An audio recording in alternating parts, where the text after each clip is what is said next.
Good afternoon, everyone, and welcome to San Jose State University's School of Information's Fall 2014 Colloquium Series. This is Dr. Bill Fisher. I'm the coordinator of our Colloquium Series, and it's my pleasure today to introduce to you our speaker, Michael Gruenberg, who is the president of Gruenberg Consulting, an organization he started in January of 2012 after a very successful career in the information industry. Mike has worked for ProQuest, which some of you may know as the organization or the company that owns the Dialogue Search Service. He's also held positions with OneSource, with Disclosure, with Oxford Analytica, and other organizations. And in this time, Mike has dealt with numerous libraries, individual libraries, academic, corporate, consortia customers, and has gained a phenomenal amount of experience with regard to the buying and selling of information, and he is with us today to share that expertise with us. So Mike, let me turn things over to you. Thanks, Bill, and thanks everybody for coming today. My name is Mike Gruenberg, and I have been in this business 35 plus years. In that time, I have called on virtually every kind of library throughout the world, and called on libraries in U.S., Canada, Mexico, Europe, Asia, and so on. And over the years, you gain a little bit of knowledge about the relationship that one needs to have with the library to be successful. And so when I started my company about 2.5 years ago, I had a little more time on my hands because I wasn't working for a big corporate entity. And so I wrote a book. And the reason I wrote the book was because I felt as though in many of the places that I had visited, there really wasn't an understanding of the sales process on the other side of the desk. You know, salespeople are taught how to prepare themselves and so on.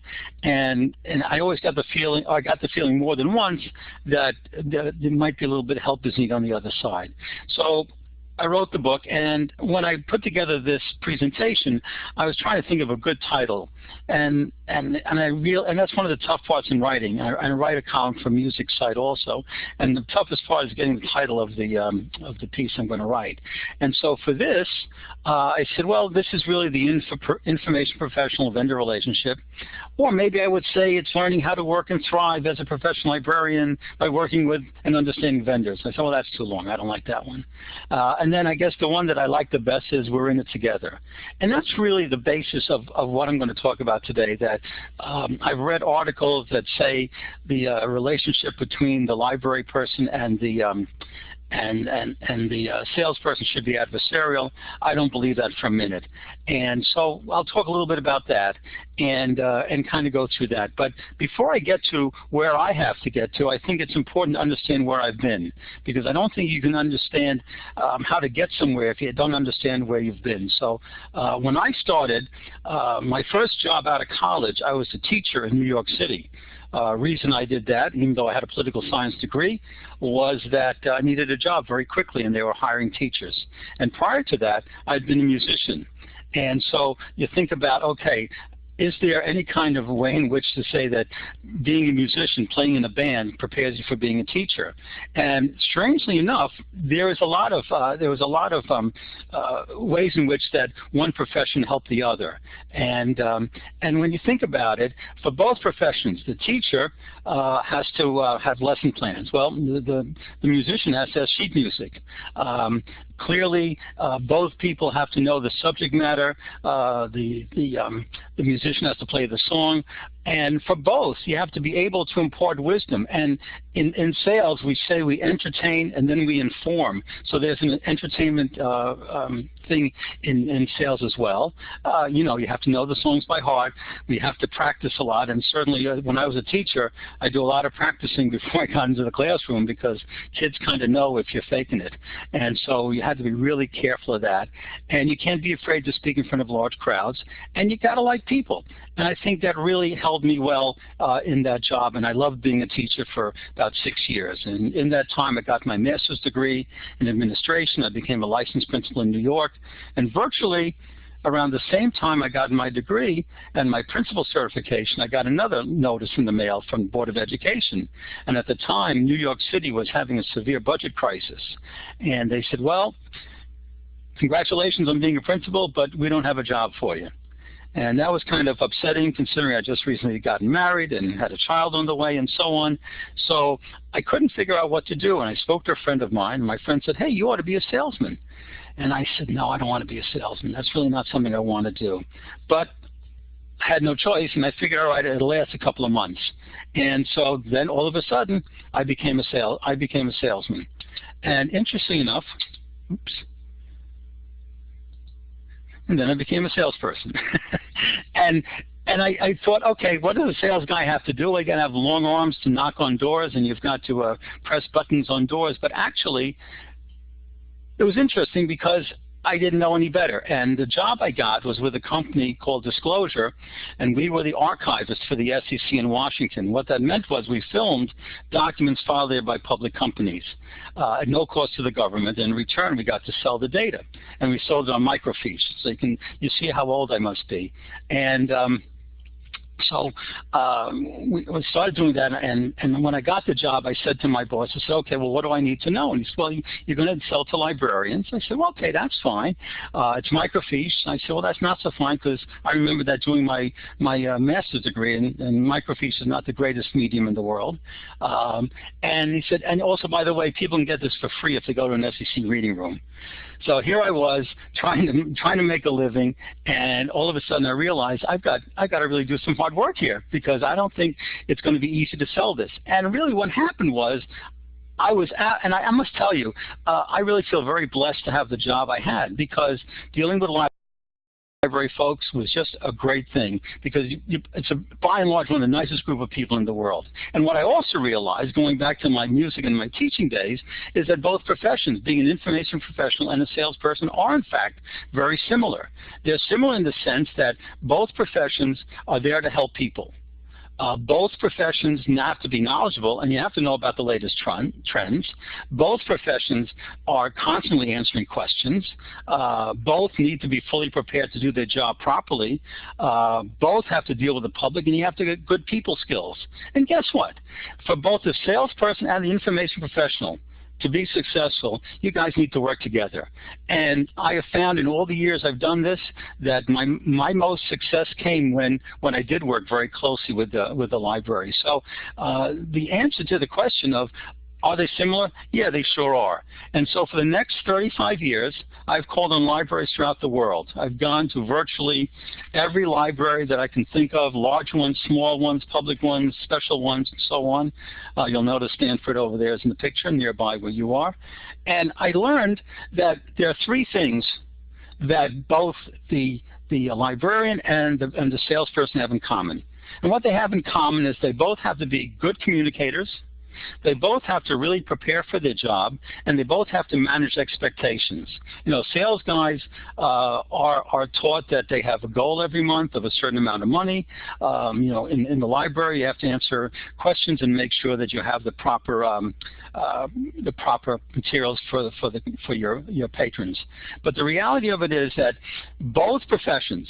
And when I did this slide originally, I didn't have the plus and the equal, and then I realized that absolutely that's part of it, because a salesperson has certain metrics. We are given goals every month of about a certain amount of sales that have to come in.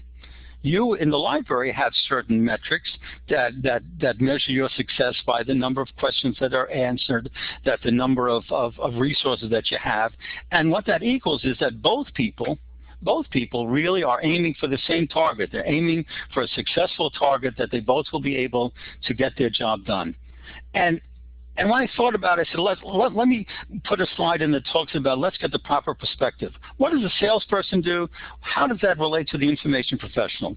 Well, the salesperson is paid to represent a product or products. My old company, ProQuest, the sales guys there have multitudes of products that they have to know, that to be able to present. They are the liaison between the library and the company. Not an easy rope to walk across, because on one hand you want to keep the company happy, on the other hand you've got to keep the client happy, and sometimes it doesn't work out the way you think it's going to work out. The salesperson needs to know everything about the product. And finally, the salesperson, when they visit you in the library, they're coming to sell you something. I have friends who are salespeople, and they say, well, I'm not really a salesperson, I'm a consultant. Nah, you're a salesperson, and your job is to sell something. Now, sometimes we call the library, and it's just on a hello, how are you visit for a few minutes just to see if everything's okay. But for the most part, the sales guys show up.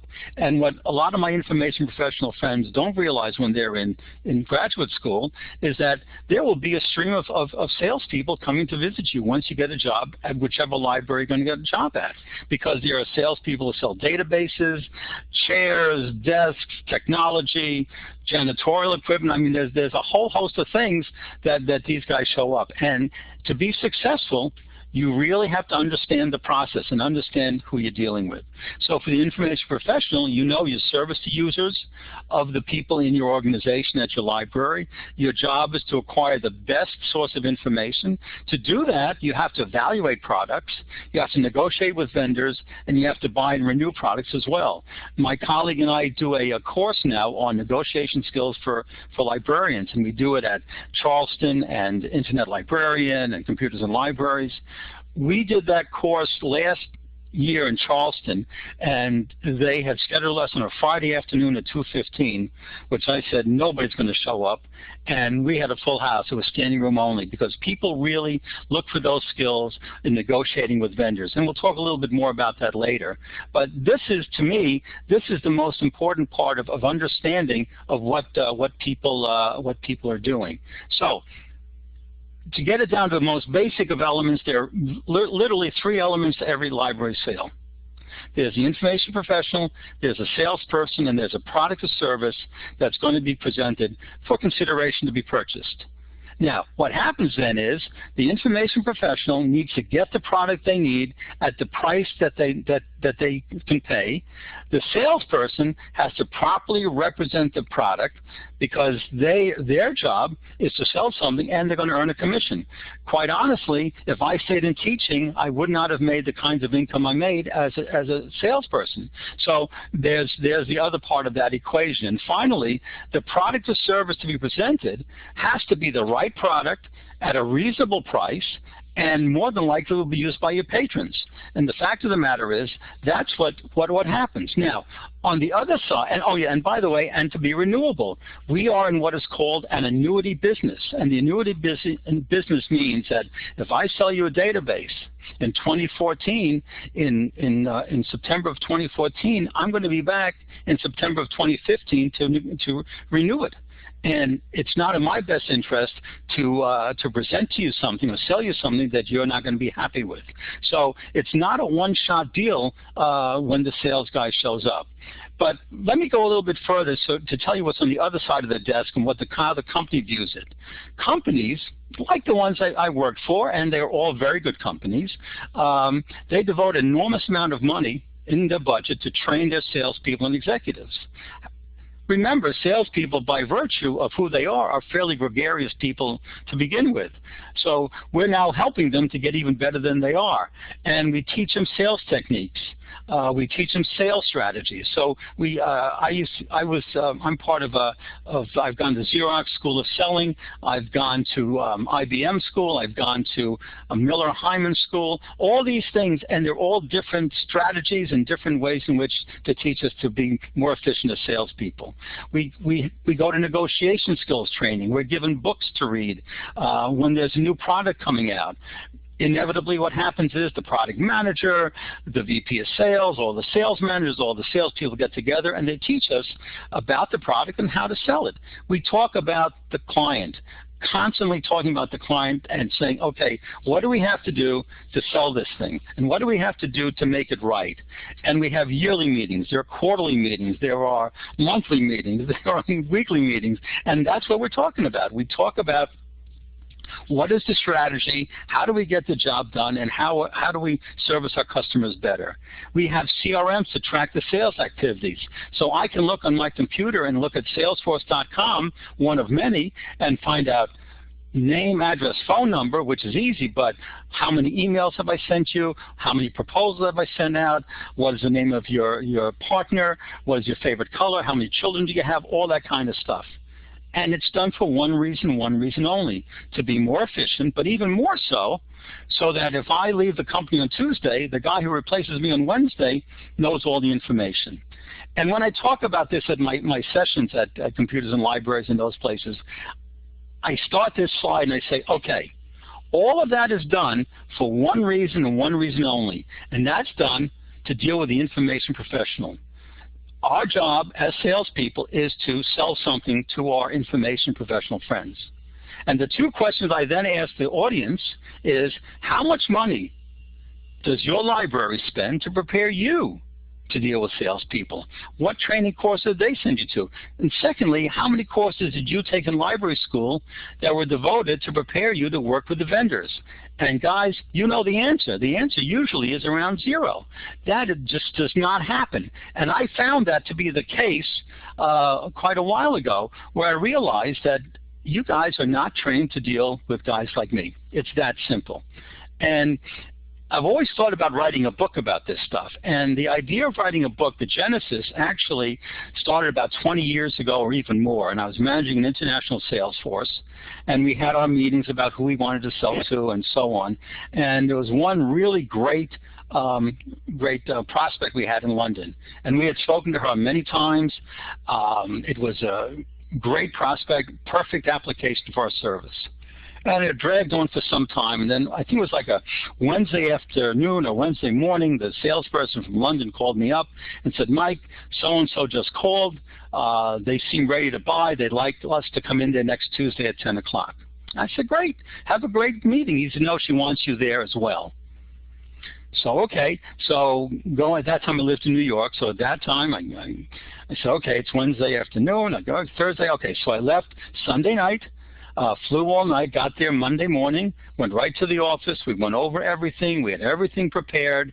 We had all of our ducks in a row. We go there Tuesday morning, 10 o'clock.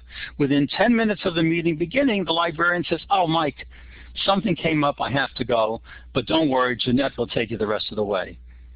And I looked at Jeanette, and Jeanette looked like the deer in headlights. And, of course, Jeanette had no idea. And, of course, as we left the offices a little while later, the salesperson looks at me, I look at him, and I thought the guy was gonna cry. And I said, look, you're not to blame. You were prepared. The problem was she wasn't prepared, and she didn't want to admit it or whatever the reason was, but she was not prepared. And I said to myself, among other things, I said to myself, somebody's got to write a book about this thing. So fast forward to 2.5 years ago when I started my company, I wrote an article for SLA. And the article appeared in this issue of Information Outlook. And basically what I said in the article was that the vendor and the librarian should have a unique relationship that produces results that are acceptable, reasonable, and cost-effective for both parties. And I wrote it just because I felt like writing something, and my friends at SLA had asked me to do an article for them. Well, I was absolutely shocked and amazed that I got all these calls from people who said, love the article, great stuff. Do you think you might want to turn it into a book? I had no idea, but I said, okay, I could do that. And I started with a dear friend of mine who was editing the book for me, and we were going to self-publish until I found Information Today, and they said, well, why are you doing that? We'll publish it for you. And they did, and that's how the book came to pass. So we'll talk a little bit more about that later, but the idea of the article and the idea of what I talk about at many of my sessions is that it's all about preparation. How does the information professional prepare for the sales meeting?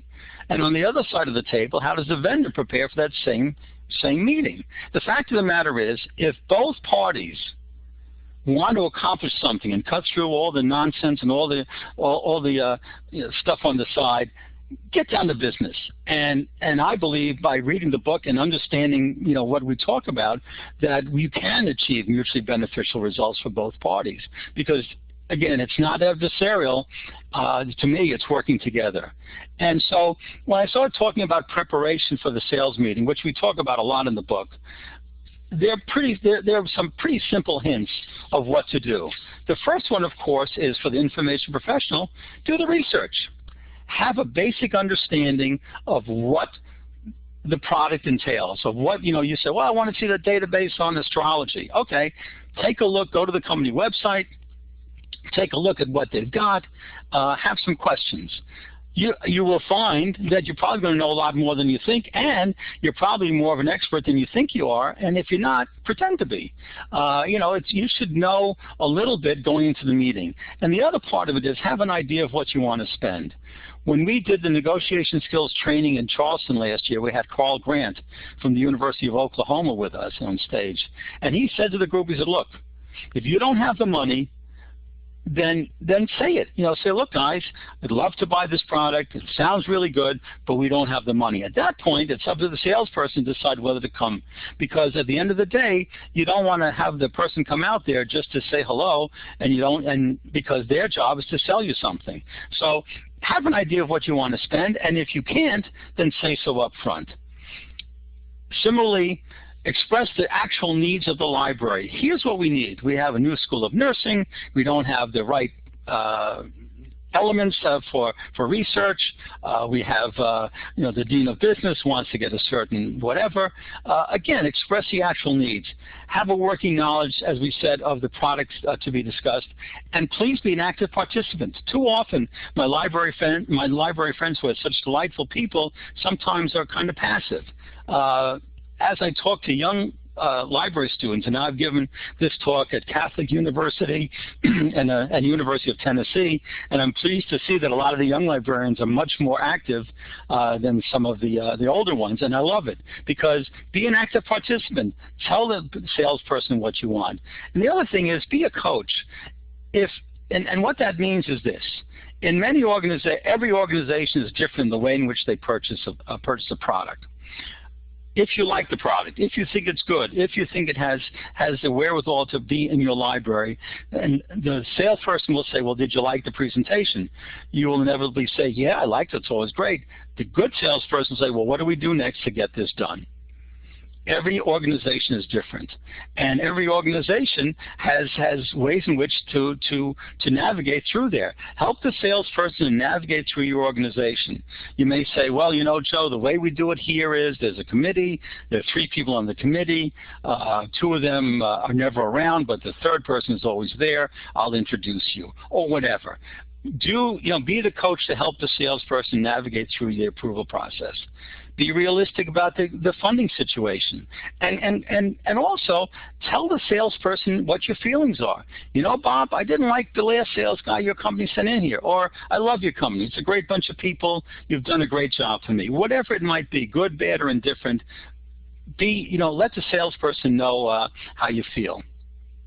Because on the other end of the equation, ladies and gentlemen, your organization has expectations of you. They expect that you've conducted the best research in selecting the best products for the library. They want to feel confident that you are part and understanding of the latest trends in your industry, and they want to have the assurance that you've negotiated the best possible price. And guess what? The salesperson can help you achieve these goals. You work with a salesperson, they can help you. So how can you guys work better together? Well, one of the things that I'm kind of crazed about is the use of an agenda. And I'm always amazed when I talk at SLA, ALA groups of senior librarians, and I say, before the meeting, do you have an agenda sent out? And a lot of times I say no. The agenda is probably the most important part of beginning the sales process, because the agenda says to the salesperson, here's what I want to do. So here, for example, the salesperson may say to you, I'm going to visit your library next Tuesday at 10. I'm going to talk about a solar power database. Anything else you want me to talk about? You may say, no, I'm fine. Or you might say, you know what, I want to talk about the renewal, or I want to talk about your other products. Or the librarian would say, Bob, I'm happy to see you next Thursday at 11, and my library director is going to join us.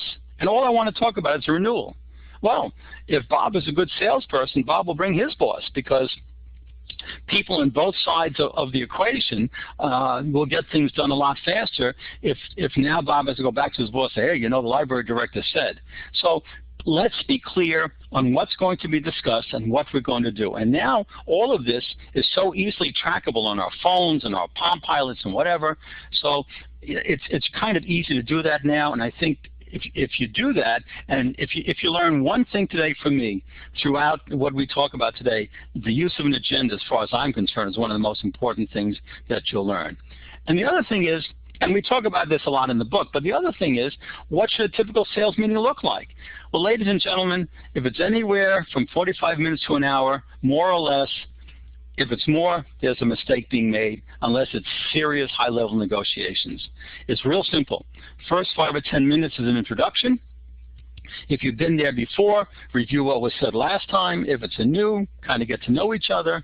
And then 30 minutes, 25, 30 minutes on fact-finding, because how will the salesperson know what to sell you if he doesn't know what you want to buy? So there's this back and forth of, the questions, and in the book I give 10 to 15 questions as examples that each side can ask. Then at the end there's 10 minutes as a wrap-up and demo, maybe, because you don't have to give a demo, and then the wrap-up, and the wrap-up basically says, okay, here's what you're going to do, here's what I'm going to do, and that's when we're going to meet next. And by the way, if the salesperson opens up his laptop within the first 10 minutes of the meeting, there's one thing and one thing only you should say. Please close it. How can you know what I want to buy if I don't tell you what I want to buy? Because mostly when they open up the laptop, it's a demo. It's usually something from the marketing department with birds flying and fish swimming and children singing and not a whole lot of substance. So let the salesperson know what it is you want to buy by answering the questions. And if they're not asking a question, then you ask questions of the salesperson, because it's just like going to the doctor. When you walk into the doctor's office, the doctor doesn't look at you and say, oh, I know what's wrong. What does the doctor say to every one of us, man, woman, child, anybody? The first thing the doctor says to any one of us is, what brought you in here today? Why are you here? Well, I'm in because my arm hurts. Oh, your arm hurts? I understand. Let me try to work with that. So the salesperson, to me, is like the information doctor. Where does it hurt? I need to probe for pain. I need to understand what it is you guys need here. And the way I do that, by the way, is 10 to 15 questions that I can ask you. And once those questions are answered, then here's the solution I recommend. Much like the doctor says, well, take these 2 pills and call me in the morning. It's the same thing. The salesperson is much like the information doctor. And at the conclusion of the meeting, at the very end of the meeting, let's review. Here's what we said. What are my responsibilities? What are your responsibilities? What happens next? Because what we want to get to is that final approval. Okay? So that's kind of the way to get started. But once we go from preparation, and this is something we talk a lot about in the book and we talk a lot at our seminars. We talk about preparation. Let's talk about leverage. I don't know whether you're aware, but Outsell is estimated that the information industry is a $550 billion industry. That's B for billion. And you guys know better than me, there's a finite amount of libraries, there's a finite amount of vendors. So there's a small amount of vendors that are servicing these libraries and deriving an enormous amount of revenue. They don't want to lose that revenue, and a lot of their revenue is based on renewals. Remember, we talked about that. So when the salesperson comes to renew, you have a lot of leverage in negotiating the price, and that's a story for another time. But just keep that in the back of your mind. And I was watching the U.S. Open here in New York, and I thought about leverage and I thought about momentum. And Bill and I, Dr. Fish and I were talking about baseball earlier. And the example, I put the tennis guy in because I remember it was the Open, but the example I give, and I hope you guys are baseball fans, I'm not going to bore you to tears, but if you think about it, let's say your team is winning. The home team, you're winning 3-0, top of the 9th inning. The visiting team has done nothing. First guy gets up. hits a single. Okay, gets on base. Second guy up, walks. So now you got first and second, nobody out, and it's a problem. So next batter hits a ground ball to the shortstop, and you're thinking, double play, we're practically out of this, and the ball goes right through his legs. Bases loaded, nobody out. Inevitably, the next guy gets up and hits a home run, and the game is won. And your team gets up in the bottom of the ninth, has no idea what hit them. The momentum shifted incredibly once that ball went through that shortstop's legs. And the same, if you think about it, the same thing in dealing with the library. The initial call to your library, the advantage is to the salesperson, because the salesperson has determined through whatever means that your library is a prime prospect for this guy's product, whatever it might be. When you have that first meeting and you come to the point where you like the product, you actually need the product, and you have the money to buy it, all of a sudden, that momentum shifts to your side. You are now in control. And there are 4 elements, and we talk about this in the book a lot, of organized negotiation. There are objectives, there's a timetable, there's a team you'll assemble, and what is your strategy? And when all those 4 are in concert, then you're going to have a successful product acquisition. And by the way, this slide alone, we could talk for half a day. But just to give you the brief overview of it, what are your objectives? Well, I want to buy a database in archaeology. I want to buy a nursing collection, whatever it might be. My objective is I don't want to spend more than $10,000, and at the end of the day, I want to narrow it down to 3 possible vendors. Those are your objectives. What's your timetable? Well, I want to buy this within the next 6 months. How many times will a salesperson say to you, if you sign by Friday, I give you a special deal? Really, Bob? How about if I sign by next Tuesday?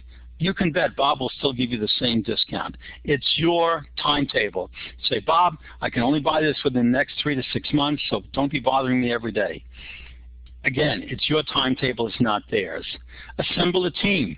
When I started doing this, it was a lot of one-on-one. When I would go in to sell a product, it was me and the head of the library or the subject specialist or the collection development person or whatever.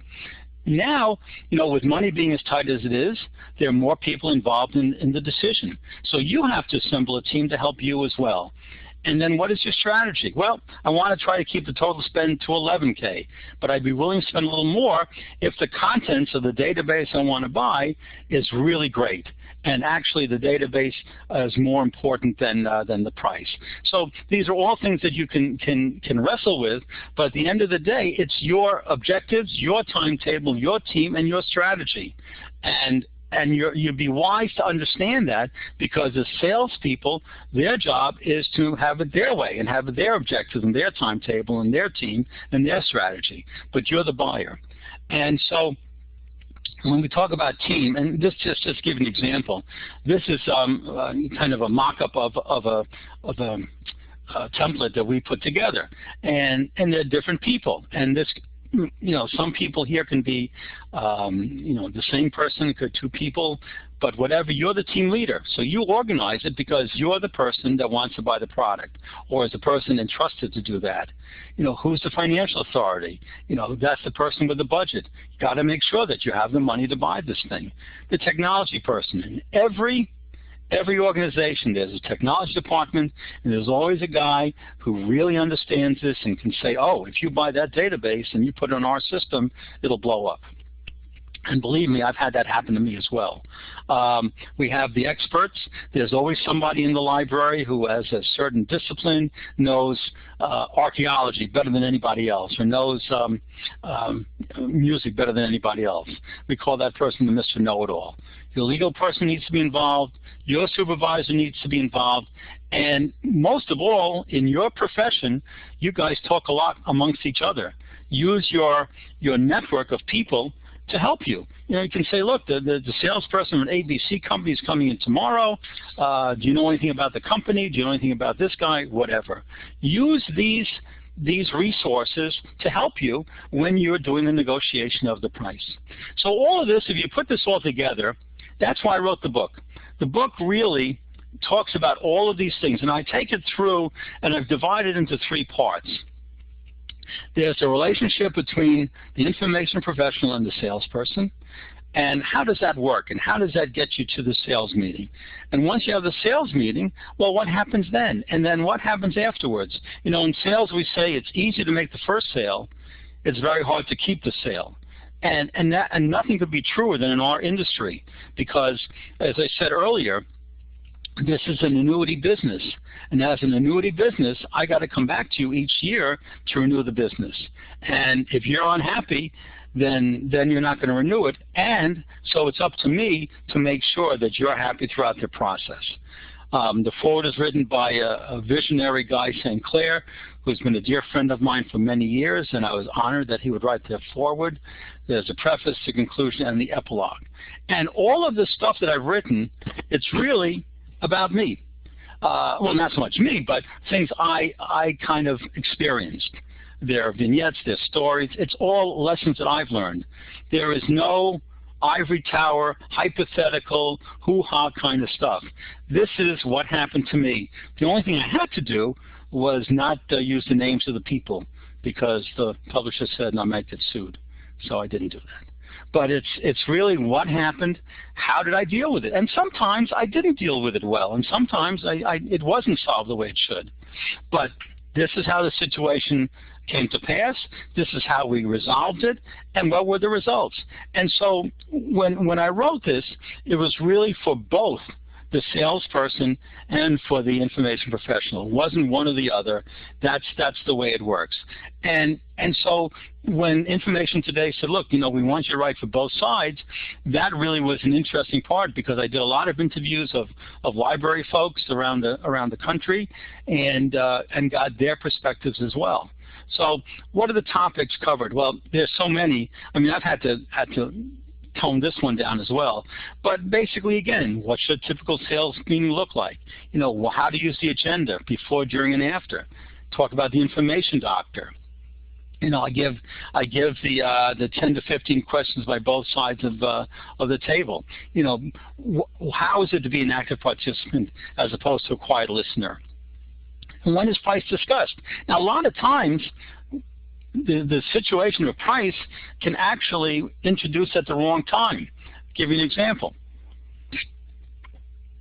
At the end of the presentation, some library folks feel compelled to say, so Bob, I like the product. Give me a ballpark of what this would cost.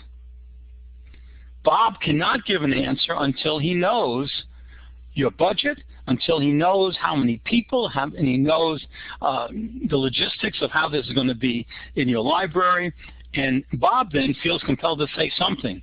And Bob will say, well, ballpark's around, and throws out a number.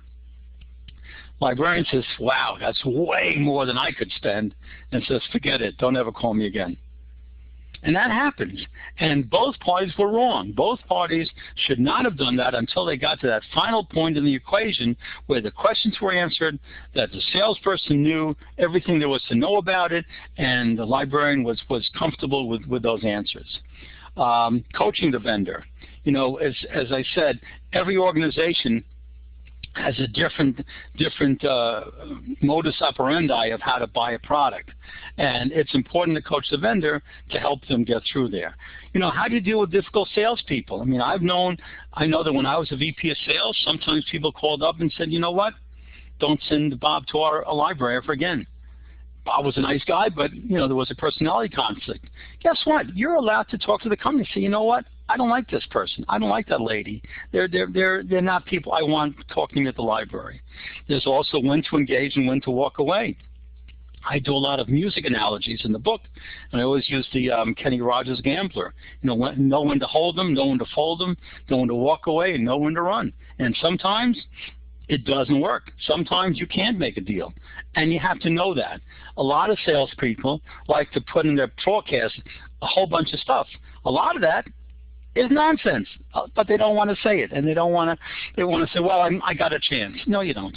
If you ask the questions, if you did your homework, if they were truthful with you, then you know which are real and which are not real. And at the end of the day, there's a checklist at the conclusion of the meeting for both the information professional and the salesperson to go over what's happened. And finally, using leverage. and understanding momentum. If you learn anything in addition to the agenda, but how do you use leverage? How do you understand momentum? Because the momentum always works in your favor. Because again, there's a finite amount of companies, finite amount of libraries. And basically that's it. So I thank you for your time. If anybody has questions, I'm willing to entertain those questions at this time. Wonderful presentation. I don't know if any of our participants have any questions as they may think about things. I just want to reinforce a couple of things that you mentioned. First of all, with regard to, because it was on your last slide, dealing with difficult people, that I think it's important for people to understand that every company is different and every salesperson is different, and you may, as the buyer, have a bad experience with one salesperson, but you shouldn't sort of let that carry over to your next experience with the next salesperson who contacts you, who may want to come and visit you, because you could have an entirely different experience. And yeah. That's exactly right. Because look, we're all people, and we all know in our professional lives and our personal lives that we try to get along with everybody, but sometimes there are certain people in our lives that we don't get along with as well. The company is not interested in personality conflicts. The company is interested in selling their products. And if you say, you know what, Joanne came to me the other day and she's a very nice woman, but I really don't want to deal with her, can you send somebody else? Inevitably, they will. And sometimes it's in everybody's best interest. The other thing that's interesting, which is sort of a part of that, is we're in a business where there's a lot of competition. And I can tell you, working for ProQuest, which is a great company, sometimes the products that EBSCO might have might be a leverage you can use when you say, look, I'd like to buy this particular database, but I know that EBSCO or Gale or some of the other companies have something similar. Don't be afraid to say that. The other part of it is with the salesperson sometimes says, you say, well, how'd you get the price? If salesperson needs to defend their price, if you say, salesperson says this is going to cost you $20,000, or whatever they say, you have the right to say, can you defend your price? Can you tell me, how did you guys get to that? Because there is, at the home office, I guarantee it, at the home office there is a price sheet, and there is a rationale for the way in which that price was developed. So never be afraid to ask that kind of question. That's a tremendous question coming from the library, and the fact is, it's very legitimate. It's not being difficult. You're asking a very legitimate question. Yeah, that's the company that you intend to buy this product from. Again, I think another thing is that we as educators don't do a good enough job getting students ready to understand is it's their job to spend that money. That they hear, something like $20,000. First of all, you need to understand it's not $20,000 coming out of your account. It's coming out of the library's account, even though I've got a story for you in a second where that may not always happen, but it's your responsibility to in job to spend that money. It's your responsibility to get the best product you can for that money. Yep. So turning away a salesperson because of a price or something like that out of hand means you're not doing your job. A quick story that I think Mike will appreciate because Absolutely. It has to do with Absolutely. disclosure. As Mike said, disclosure got started by putting the 10K or the formal annual reports that companies had to submit to the Securities and Exchange Commission on microfiche, and they did that rather than microfilm because they could replace them and pop new ones in and out more easily, and they were, again, as this information was publicly available but not easily available, and so they got started as making this set of corporate information, which a lot of people needed, readily available. And I happened to be working as a business librarian at the time in Southern California, and at a small university library, but we signed one of the first contracts in Southern California to get disclosure in our library, and had people coming in specifically to look at the fiche, which was all well and good until we got that first renewal, and it came with my name on it, which I was not aware of. And you know, and I think the price tag was something like $12,000 at the time. And you know, once my heart started working again, I got that over to our acquisitions department as quickly as possible and asked them to pay the bill, and also to make sure that it came with their name on it in the future rather than mine, because that was a bit of a shock. Really? Well, I can understand that, but you know, it's funny because I can give you. I had a salesperson at Disclosure, and she was great. I mean, really good woman, and I gave her the corporate market. We had a product at the time, and it was a perfect fit for them. It was a Fortune 100 company on Park Avenue in New York, and so big time. And she goes, and I said, this is a sale. I mean, you know, you should do this in your sleep. Comes back, says, Mike, they didn't want to buy. And I said, well, why didn't they want to buy? And she said, well, it was too expensive. I said, too expensive? I said, you know, I think it was also $20,000 as a price. It wasn't huge. And I said, Leslie, how could that possibly be? And it turned out that she had some financial problems at home, and so she was thinking of $20,000 was $20,000. I said, for this Fortune 100 company, $20,000 goes in the Pepsi machine in the morning, and you know, when people you know, get coffee and soda.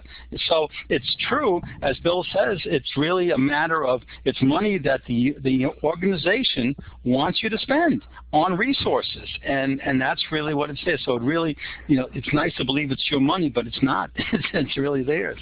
So that's, but that's. Yes, I didn't know you were a former Disclosure subscriber. With the fiche, I loved it when it finally got online. God bless you. With dialogue. Yeah, I know. You know, I sold a lot of fiche in my life. I was affectionately known as a fiche Anyway, king. Ryan, Crystal, or Catherine, you got any questions or comments for Mike? Well, it looks like Ryan may be writing in, Crystal. So we'll wait a second for that. But, you know, the other point I think I want to make is that, you know, everybody's a salesperson. That now, because people can get information from so many different places, whether it's good information or bad information, we won't necessarily get into now. You know, every time the librarian deals with a customer or client, over the phone, online, in person, they're making a sale. Whether money changes hands or not, of course, you know, they have to think like a salesperson, and you know, it's only getting more and more, I think, along those lines rather than less. That everything that you've talked about today and probably is in the book, I think will not only help people negotiate for information products a little better, but if they, you know, sort of take the right perspective, will help them do their jobs better, whether they're buying or selling information or whether they are using the information that they just bought in filling their job responsibilities. Well, absolutely true. And again, part of what's been very gratifying for me is going around the country and talking about this. And the first place I went to speak about this was Hawaii. And you know, my friends laugh at me. So, oh, yeah, that must have been tough. But actually, I have a friend who teaches at the library school, and the local SLA chapter invited me to come out. And so I did 2 presentations when I was there. And there was one woman in my friend's class, and she said, you know, I'm a librarian. During the day, I'm going for my MLS degree and all this. And she said, we have a vendor who's packaged a bunch of products in one package. And there are 10 different products. We only need 4 of them, but they've been unwilling to unbundle it. And I said, well, here's what you do. Go to the library director and call and jointly call the salesperson, bring them in and say, look, we want to unbundle. We only want 4, and we want the same discount. And she said, can I do that? And I said, yeah, you really can. It's, you know, and so about 3-4 weeks later, I got an email from her, and she thanked me. She said, I didn't believe you, but I did what you said. And the vendor came in, couldn't have been nicer. And I said to her, I said, the reason is he doesn't want to lose the business. He'd rather get part of something than all of nothing.